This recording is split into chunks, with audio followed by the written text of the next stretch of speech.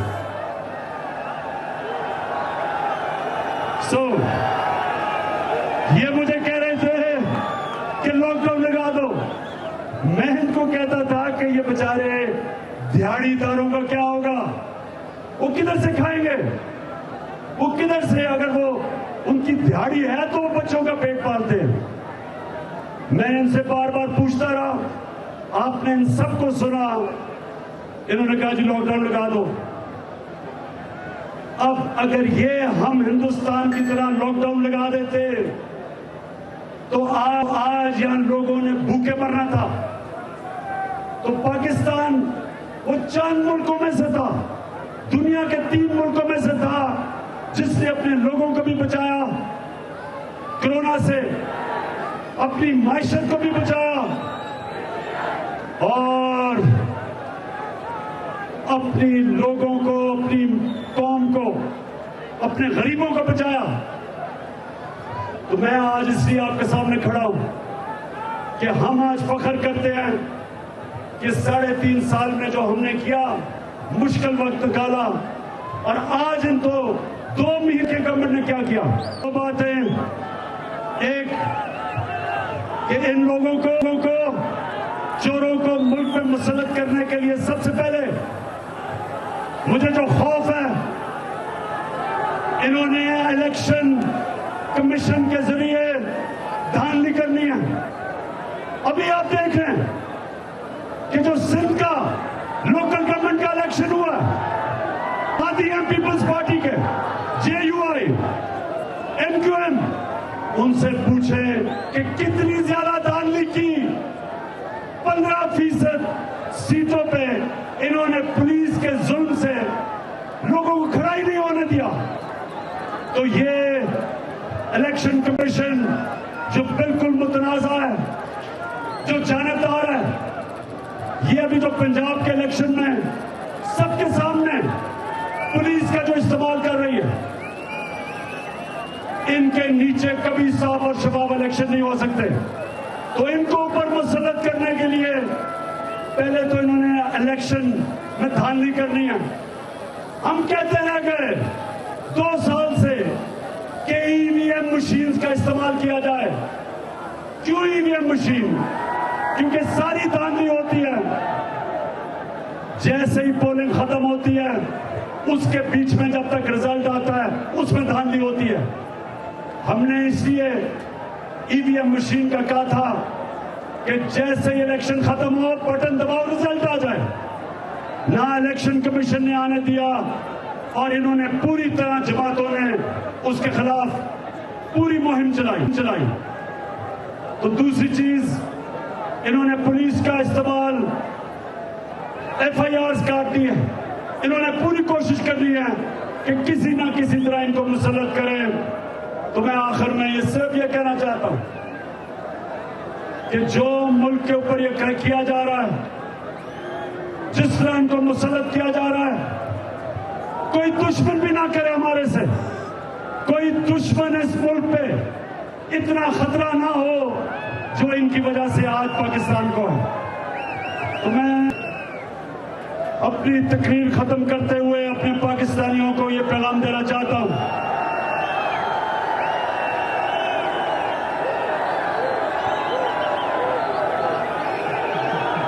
میرے پاکستانیوں،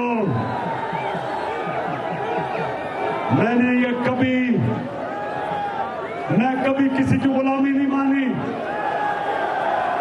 میں کبھی کسی کے سامنے نہیں جھکا، اور میں چاہتا ہوں کہ آپ سب کے دلوں میں لا الہ الا اللہ اسی طرح آ جائے جو میرے دل میں ہے، کہ آپ بھی کبھی کسی کی غلامی نہیں قبول کریں گے،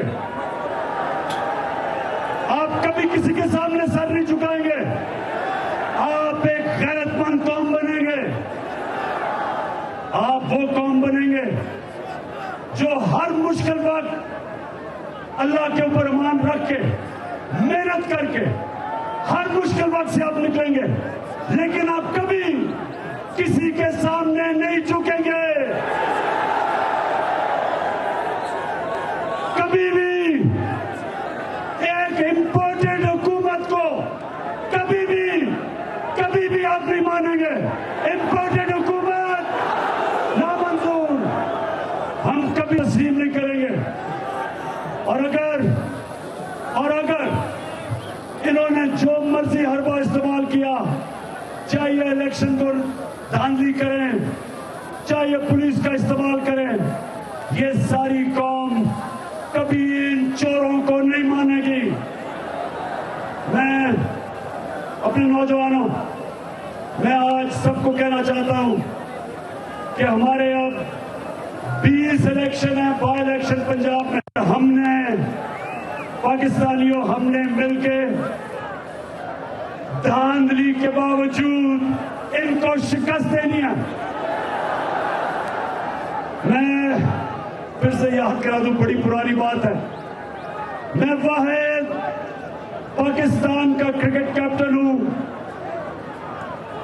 جو ہندوستان میں گیا، ان کے امپائروں کے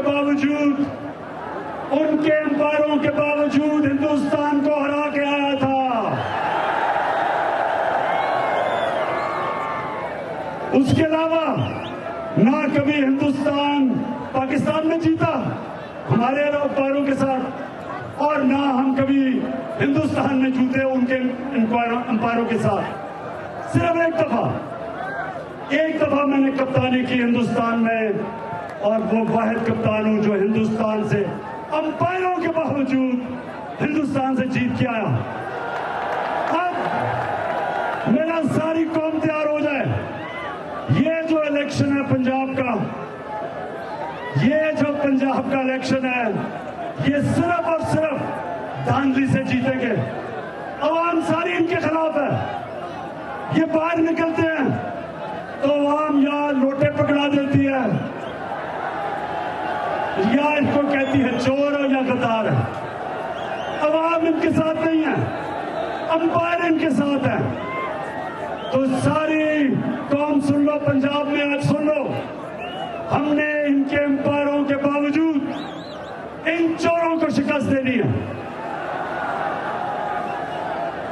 پنڈی میں تیار ہو، پنڈی کے لوگ، یہاں بھی الیکشن ہے، تیار ہو۔ میں پھر سے آخر میں اپنی ٹیم کو، آپ کو مبارک دیتا ہوں، خراج تحسین پیش کرتا ہوں پنڈی اور اسلام آباد کو، اور جو باہر سے بھی ہمارے علاقے سے لوگ آئے ہیں، میں سب کو آج آپ کا شکریہ ادا کرتا ہوں، آپ کو خراج تحسین پیش کرتا ہوں، اور انشاءاللہ آپ کو ابھی سے ہی مبارک دے دیتا ہوں۔